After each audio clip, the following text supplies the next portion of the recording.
એ urine વાળો જે part હોય ને એ આખો જાય રહી અંદર.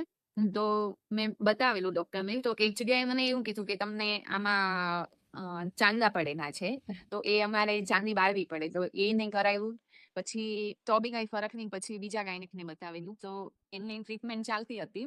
પણ ખબર નહોતી પડતી કે આ ગાયનેક છે. કોઈ બી એમ કે અંદર ઇન્ફેક્શન છે એટલે તમને આવું થયા કરે છે. પણ પછી હોમિયોપેથી 3 મહિના લીધી, પછી એનાથી ફરક પડી. કેટલા ટાઈમથી હતી આદત છે ટોટલ? 5 એક વર્ષથી હતી.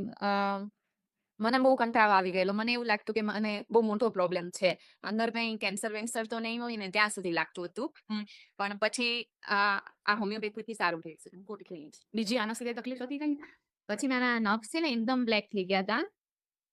એ તો મેં બહુ ઓછી દવા લીધી, તો આટલું ફરક તો પડી ગયું છે, એકદમ વ્હાઈટ થઈ ગયા. બાકી આખા જ નખ બ્લેક થઈ ગયા હતા. એ બી એની દવાની સાથે સાથે જ લીધેલી. તો આમાં બી ફરક પડી ગયો. લગભગ 90% સારું થઈ ગયું છે. અને હમણાં મને શરદી બહુ થઈ હતી, તો ઘરે હળદર મીઠા વાળું પાણી ને એમ પીધું. લગભગ 10 દિવસ જેવું ચાલ્યું એ બધું.